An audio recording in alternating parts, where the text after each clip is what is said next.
So hello guys, कैसे हो आप सब। उम्मीद है कि आप सब अच्छे से होंगे। आज का जो हमारा टॉपिक है वो डिपेंड करेगा सारा लेआउट पे। जो हमारा एक्सरे रूम का लेआउट है वो कैसा होना चाहिए। मतलब एक हॉस्पिटल में जो है हमारा जो रेडियोलॉजी डिपार्टमेंट होता है वो कहाँ होना चाहिए, क्यों होना चाहिए वहीं पे, और इसमें क्या क्या फैसिलिटीज़ होनी चाहिए, ये सारी चीज़ें हम इसमें देखेंगे। सबसे पहले जो हम देखते हैं लोकेशन की बात। क्या देखते हैं हम, लोकेशन पर इसकी बात करते हैं। जैसे कि हम बोलते हैं यहाँ पे sophisticated machine like CT and MRI are best placed on the ground floor. Means कि जो सोफेस्टिकेटेड मशीन का मतलब होता है हैवी मशीन्स।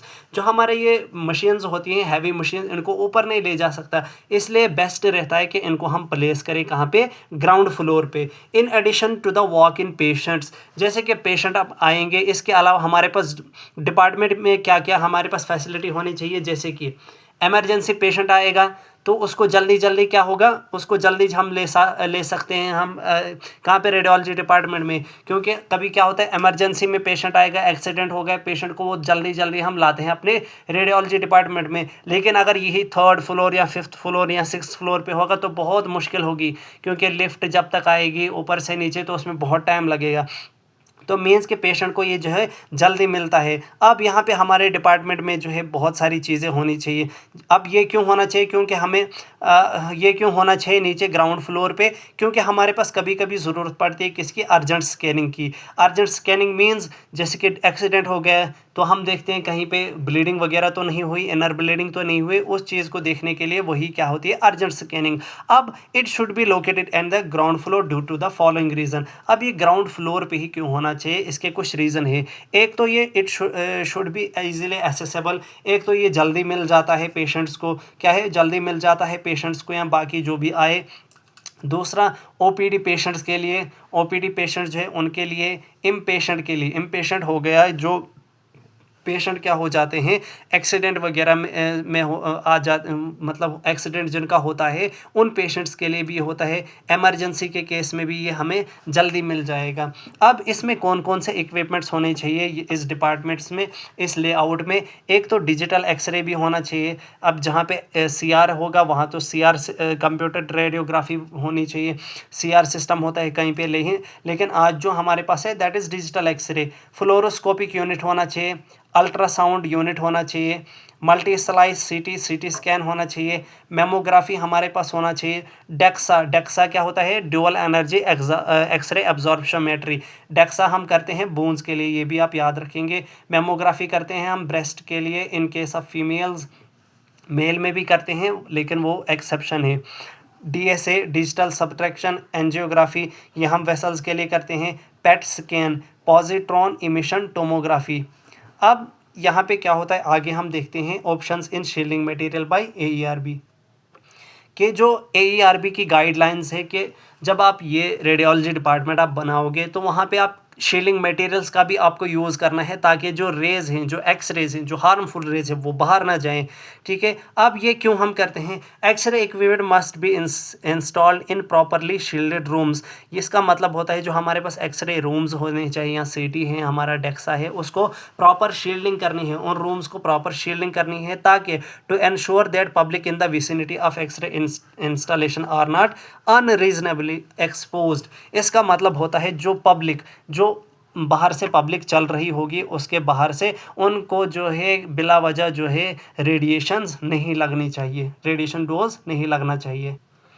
अब ये जो हमारे पास मैंने बोला शील्डिंग है, ये शील्डिंग जो है डिपेंड करता है मटेरियल पे भी कि कौन सा मटेरियल हम यूज़ कर रहे हैं, उसकी थिकनेस भी हम कैसे यूज़ कर रहे हैं। हम डिफरेंट मटेरियल्स को यूज़ करते हैं शील्डिंग के लिए। हाउएवर हम क्या करते हैं, या तो हम ब्रिक का यूज़ करेंगे, ईंटों का यूज़ करेंगे, या हम कंक्रीट का यूज़ करते हैं, क्योंकि यही बेस्ट मटेरियल माने जाते हैं किसके लिए, शील्डिंग के लिए। क्यों, एक तो ये इजीली अवेलेबल होते हैं, इकोनॉमिकल भी होते हैं, और सस्ते पड़ते हैं हमें, और इनकी जो है गुड स्ट्रक्चरल स्ट्रेंथ भी हमारे पास होती है। ठीक है, अब lead is also shielded option. Lead को भी हम शील्डिंग ऑप्शन मानते हैं किसमें, डायग्नोस्टिक एक्सरे में, लेकिन इसकी जो स्ट्रक्चरल सपोर्ट है वो उतनी स्ट्रेंथ नहीं होती है, क्योंकि ये लूज़ करता है अपनी tendency of uniformity over time. Means जब टाइम ज़्यादा होता है, जैसे टाइम जो बीतते जाएगा, आज से 5 साल के बाद, 10 साल के बाद, ये क्या करेगा, जो यूनिफॉर्मिटी है उसको ये लूज़ करेगा। एंड नीड्स पीरियोडिक रेडिएशन सर्वे, और इसको क्या है, कंटिन्यू हमें क्या करना पड़ेगा, रेडिएशन सर्वे। इसीलिए हम क्या करते हैं, हम लेड का यूज़ नहीं करते हैं, हम ब्रिक और कंक्रीट का यूज़ करते हैं। Also lead cause some serious environmental hazard, इसके अलावा हमारे जो लेड है ये कुछ एनवायरमेंटल हैज़ार्ड भी करते हैं, तो इसके लिए हम क्या करते हैं, हम यूज़ ही नहीं करते हैं इस चीज़ को, ठीक है। अब लेआउट में हमारे पास लेआउट हो गया डिज़ाइन कैसा होना चाहिए हमारे रेडियोलॉजी डिपार्टमेंट का। सबसे पहले अंदर रिसेप्शन एरिया होना चाहिए, जहाँ पे पेशेंट्स बैठेंगे या पेशेंट के साथ जो भी होगा वो वहाँ पे बैठेंगे। प्रोसीजरल रूम, जैसे एक्सरे रूम जो है हमारे पास, प्रोसीजरल रूम क्या क्या होंगे, जहाँ पे हमारा प्रोसीजर चलेगा। हमारा चेंजिंग रूम होना चाहिए, जहाँ पेशेंट चेंज करेगा अपने क्लॉथ्स और हमारे पास हॉस्पिटल गाउन लगाएगा। इन्वेस्टिगेशन रूम क्या क्या है, हमारा सीटी, अल्ट्रासाउंड, एमआरआई, डेक्सा, एक्सरे, ये सारे इन्वेस्टिगेशन रूम है। रिपोर्टिंग रूम होगा जहाँ इन सब टेस्ट्स की जो हम करेंगे, चाहे एक्सरे हो या सीटी हो, इन सब चीज़ों की रिपोर्ट बनेगी, जहाँ पे डॉक्टर्स बैठते हैं। अब सबसे पहले हम देखते हैं रिसेप्शन एरिया में हमारे पास बहुत सारी चीज़ें होनी चाहिए। सबसे पहले patient got information about anything, means के यहाँ पे हमारे पास कौन क्या होती हैं, यहाँ पे हमारे पास रिसेप्शनिस्ट भी होती हैं, किसमें, रिसेप्शन एरिया, ताकि जो पेशेंट है उनको किसी भी चीज़ के बारे में इन्फॉर्मेशन चाहिए होती है वो उनको मिल जाती है, ठीक है। शुड वेल लिफ्ट, यहाँ पे क्या होना चाहिए, लिफ्ट वगैरह होनी चाहिए। इसमें सिटिंग मीन्स चेयर्स वगैरह होनी चाहिए, और इसमें ट्रॉलीज और व्हील चेयर्स भी होनी चाहिए। ये किसके लिए होनी चाहिए, जो पेशेंट चल नहीं पाते हैं तो उनके केस में हम क्या करते हैं, ट्रॉलीज और व्हील चेयर्स लगाते हैं। अभी यहाँ पे जो है क्या होना चाहिए, पर्सन इंचार्ज, यहाँ पे जो इंचार्ज है दैट मीन्स रिसेप्शनिस्ट, ये क्या होना चाहिए, क्वालिफाइड होना चाहिए। ये क्या होना चाहिए, क्वालिफाइड, पढ़ा लिखा होना चाहिए, और इसको जो है इन्फॉर्मेशन होनी चाहिए चीज़ों की। और ये इसकी रिस्पॉन्सिबिलिटी क्या होता है, जो पेशेंट की स्टडी है उनको शेड्यूल करना, कि किस पेशेंट को कितने टाइम के बाद जो है उसका प्रोसीजर होने वाला है, ये टाइम सब जो शेड्यूल है ये कौन बनाता है, रिसेप्शनिस्ट।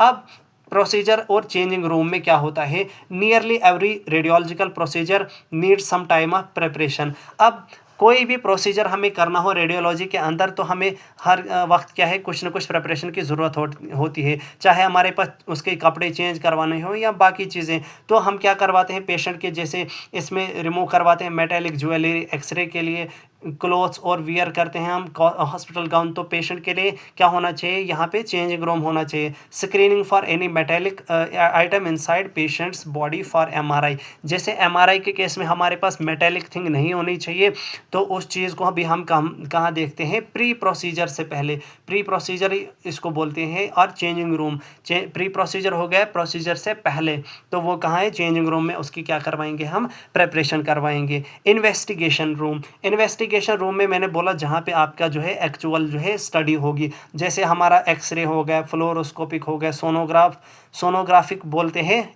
अल्ट्रासाउंड को, सीटी होता है, एमआरआई होता है, ये सब चीज़ें। अब हमारा एक्सरे हो, फ्लोरोस्कोपिक हो, सीटी स्कैन हो, डेक्सा हो, ये इमिट करते हैं आयोनाइजिंग रेडिएशंस को। आयोनाइजिंग रेडिएशन मींस जो हार्मफुल रेडिएशंस होते हैं। And special care required for their construction, और जो ये रूम्स हैं जहाँ एक्सरे होगा, फ्लोरो होगा, सीटी होगा, इनके लिए हमारे पास क्या होना चाहिए, स्पेशल मटेरियल होना चाहिए इनको बनाने के लिए। लास्ट वाला पॉइंट जो है दैट इज़ रिपोर्टिंग रूम में हमारे पास क्या होते हैं, डॉक्टर्स होते हैं, जहाँ पे हमारी जो रेडियोलॉजिकल इंफॉर्मेशन है, जो इमेजेस है, उनको वो रेडियोलॉजिस्ट पढ़ते हैं, उनको एनालाइज करते हैं, और हमारे पास जो है रिपोर्ट दे देते हैं किस चीज़ की, उस पेशेंट की, कि उसको कोई भी इफ़ेक्ट वगैरह तो नहीं है। This is all about the layout of radiology department. अभी जो है यहाँ पे जो रेडियोलॉजी डिपार्टमेंट का लेआउट है, थोड़ा सा यहाँ पे हम देखते हैं इसका डिज़ाइन कैसा होना चाहिए। जैसे कि ये मान लो आप चेंजिंग रूम है, चेंजिंग रूम के साथ में क्या क्या है, एक्सरे भी है, डेक्सा भी है, और एमआरआई भी है, और यहाँ पे क्या है अल्ट्रासाउंड भी है, और यहीं पे क्या है रिपोर्टिंग रूम। तो यहाँ पे क्या है जो अल्ट्रासाउंड जिनको करना होगा यहीं पे सब कुछ चेंजिंग रूम है, पेट स्कैन है, मेमोग्राफी है, ये डीएसए डिजिटल सब्सट्रैक्शन एंजियोग्राफी आ गया, रिसेप्शन एरिया आ गया हमारा। और रिसेप्शन एरिया के साथ भी हमारा क्या होता है एक चेंजिंग रूम या जो टॉयलेट्स वगैरह होते हैं। तो चेंजिंग रूम भी और टॉयलेट्स वगैरह ये सब फैसिलिटीज़ कहाँ होनी चाहिए हमारे पास रेडियोलॉजी डिपार्टमेंट में। This is all about the layout of radiology department.